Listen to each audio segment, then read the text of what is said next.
Magandang araw mga kaibigan. Bigyan natin ng opinion, reaction ngayon itong post ng politiko. Ito yung salaysay, supplemental affidavit ni Curly Discaya tungkol sa nangyayaring kalukuhan sa DPWH sa flood control projects. Grabe, pataas, grabe ng taas ng kickbacks. Sinalaysay niya panahon ng Pinoy administration, panahon ng Duterte, panahon ng ngayon. Grabe, halos na times 3 ang kickbacks. From Pinoy to this present, na times 3. So, dito yung sinasabi ng Senate President Soto na ang malaking kalukuhan daw panahon ni Duterte, nasupalpal siya dito. Dahil sinumpa ang salaysay na yan ng isang kontraktor, ngayon umaabot ng 30% ang kickback. Nagsimula kay Aquino, 10% lang ang kickback. Okay, pakinggan na. Si former President Pinoy ay umaabot po ng 10%.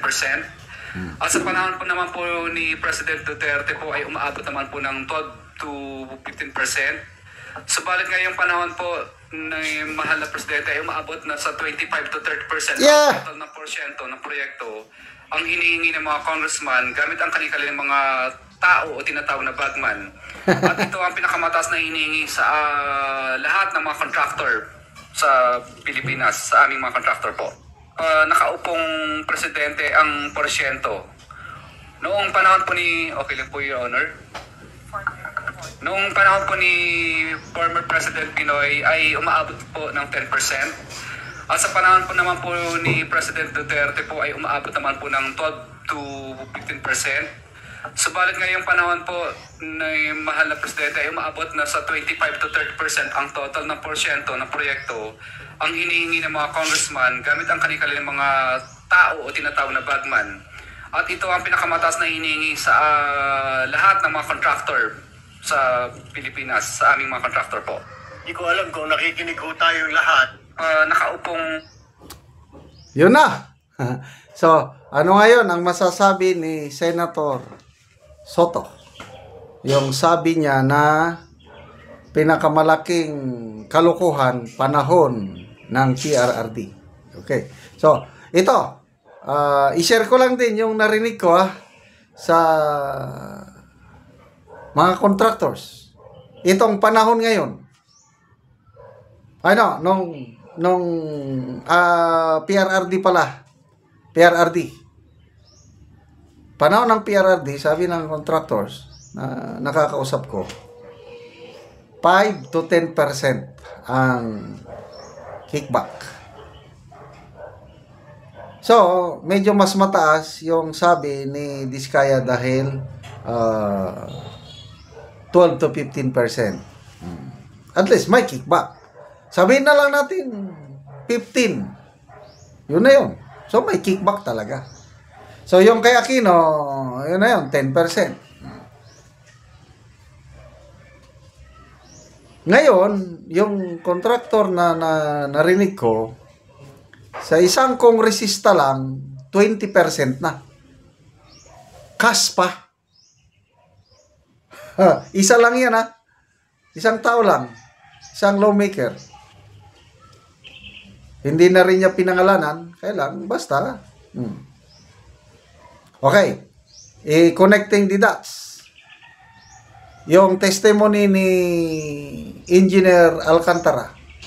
Kanina rin sa Senate hearing. Binanggit niya na si Saldico. Nakipag-coordinate sa kanya. Hulugan niya ng pera. Hulugan niya ng pundo. Basta may kapalit. 20 to 25%. I'm not sure yung ano. Basta, ang dami, bilyones na ang naibigay niya kay Saldico. Na meron pa nga litrato na nakunan sila ng litrato, ang daming pera. Sabi niya sa kanyang testimony, yung picture po na yon ay hinahanda namin na ibigay namin kay Saldico. So, ganyan na po ang kalakaran natin ngayon. Tapos, sasabihin nyo pa na nagsimula panahon ng Duterte ang kalukuhan sa flood control. Aminin na natin, mulat sa pool, meron. Kahit ng Panahon ni Gloria, meron. Kailang, we just don't know how many percent. Meron na yan. Pataas lang ng pataas. Basa lang tayo sa mga comments.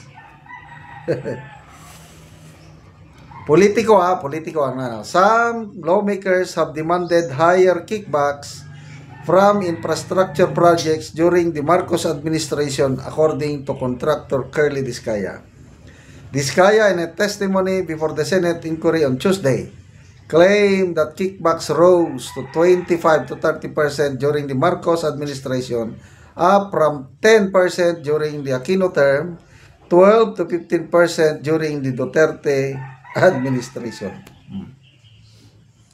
Cathy Latco, paldo sa Marcos admin. Nardo Persia, simple lang ang gawin nyo. Mga Diskaya, magtapat na lang kayo ng tunay kung sinong ninong nyo. Ronelo Madrigal, panahon ni Pinoy, sa LGU pa lang daw sila nagbibid. Mas mayo pa kay Pinoy. Noel Perida, sabi mo walang cut ang mga politiko nung panahon ni Duterte. Choy, common denominator lang naman dyan ay yung ilang senador, congressman, or mga government employee. Ano yan? Corrupt, mas corrupt, at pinaka-corrupt. Yun na po ang perfect illustration.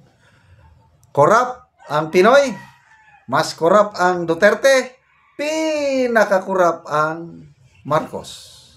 Tapos, sasabihin ba na, wala akong pakialam dyan. Hindi ko alam paano nangyari. Nagtatanong, hindi niya alam paano nangyari. Ganon din yung pinsan niya. Si Saldico daw, puro Saldico na ngayon eh. Martin Romualdez, wala na, parang ligtas na. Puro Saldico na lang ang puro Saldico, kasi wala siya dito. Paano makasagot yung tao? Wala dito. Nagpapagaling, may sakit daw.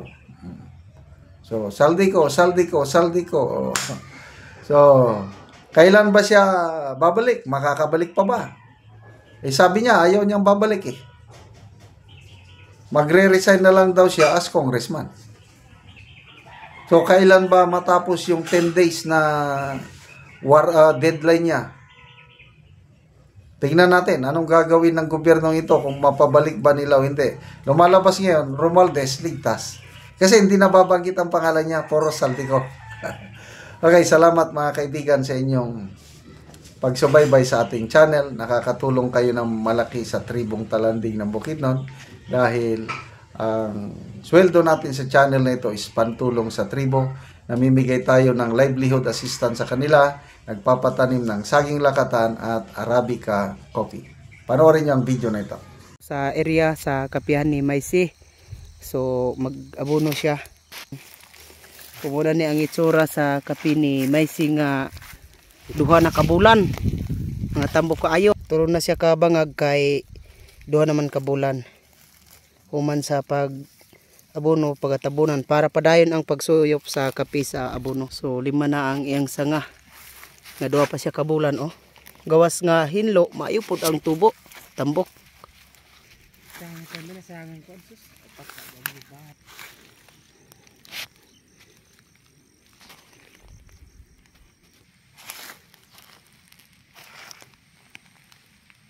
So kuming nananom og kape 29 mi ka pamilya, so kung natanom na nga kape 14,550. So salamat gid kaayo.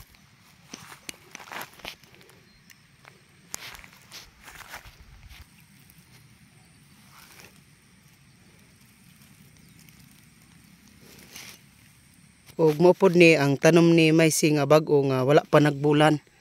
So maayo gyapon ang tubo.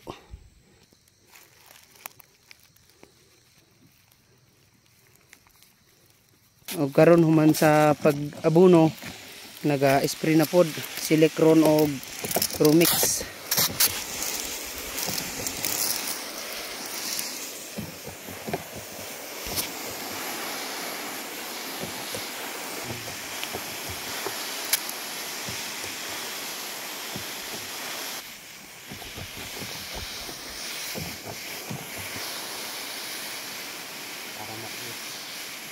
Salamat sa nagsuporta og kape. ug sa nagtanaw sa video. Mapon ug makarbis mi sa among kape, makawas na mi sa kalisod ug makapaeskwela pud mi sa among anak. Salamat sa Ginoo. Oo. Salamat kayo. Salamat kayo.